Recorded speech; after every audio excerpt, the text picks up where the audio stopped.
In a small, serene village nestled between verdant hills and a tranquil river, there lived a young monk named Liang. He was a devoted student of Buddhist teachings, often lost in thought, pondering the mysteries of the mind and the universe.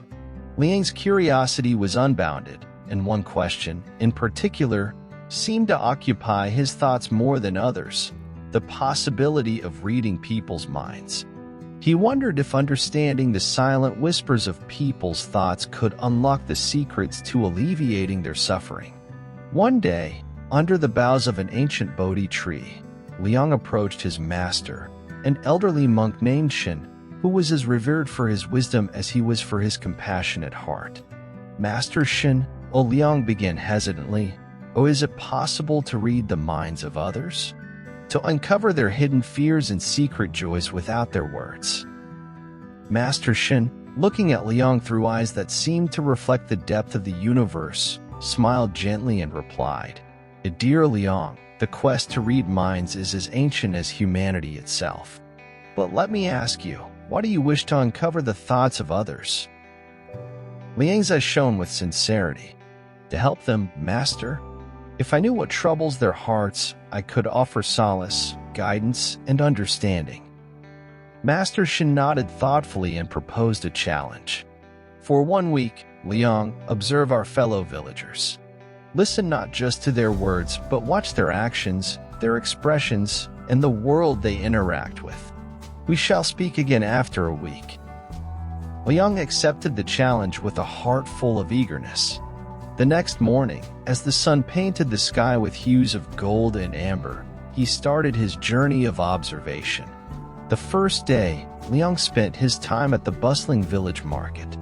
He watched a young mother haggling with a vendor, her eyes darting anxiously towards the meager coins in her hand. He noticed the vendor's softened gaze and the eventual smile as he accepted less than the due price.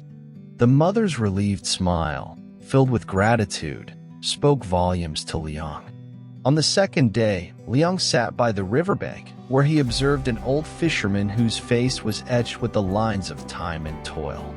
The fisherman's hands moved skillfully, mending a torn net, but his eyes looked far away, lost in memories perhaps. Liang wondered what stories those eyes had witnessed. The third day brought Liang to the fields, where farmers toiled under the sun. He noticed their weary bodies but also their unyielding spirit, their laughter ringing out amidst the crops, a testament to their resilience and camaraderie. With each passing day, Liang's observations grew richer. He began to notice the subtlest details, the way the baker's eyes crinkled with joy as he watched children delight in his sweets, the furrowed brows of the blacksmith as he concentrated on his craft, the gentle hands of the village healer as she tended to a sick child. On the seventh day, as the sun dipped below the hills, painting the sky in shades of purple and orange, Liang returned to Master Shen.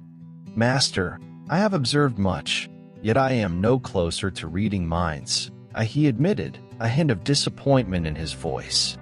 Master Shen asked, "Tell me then, what have you learned about our villagers?" Liang recounted his observations, describing the worries, joys, struggles, and triumphs of the villagers. As he spoke, an epiphany slowly dawned upon him. He realized that through his observations, he had begun to understand the villagers in a deeper, more empathetic way, though he had not heard their unspoken thoughts. Master Shen nodded, his eyes reflecting pride. "You may not have read their minds, Liang, but you have learned to read their hearts. True understanding lies not in mystical powers, but in observing with compassion, listening with empathy, and connecting with kindness." Liang's eyes brightened with understanding. He realized that the art of reading minds was less about penetrating the mysteries of the psyche and more about the simple, yet profound, act of connecting with fellow human beings. And so, the story of Liang teaches us a valuable lesson, that the key to understanding others lies not in supernatural abilities, but in our capacity to observe, listen, and empathize with open hearts and minds. In the words of Buddha, just as treasures are uncovered from the earth, So virtue appears from good deeds, and wisdom appears from a pure and peaceful mind. To walk safely through the maze of human life, one needs the light of wisdom and the guidance of virtue. So, we've come to the end of our story about Liang and his quest to understand people better. What did you think about it? Did you learn something new, or did it make you see things in a different way? I'd love to hear what you think about Liang's story. Did it remind you of anything from your own life? Or maybe you have a different idea about understanding people. Please write your thoughts in the comments. It's always great to hear what you have to say. Your ideas make our story time even better. Thank you for watching, and see you in the next video.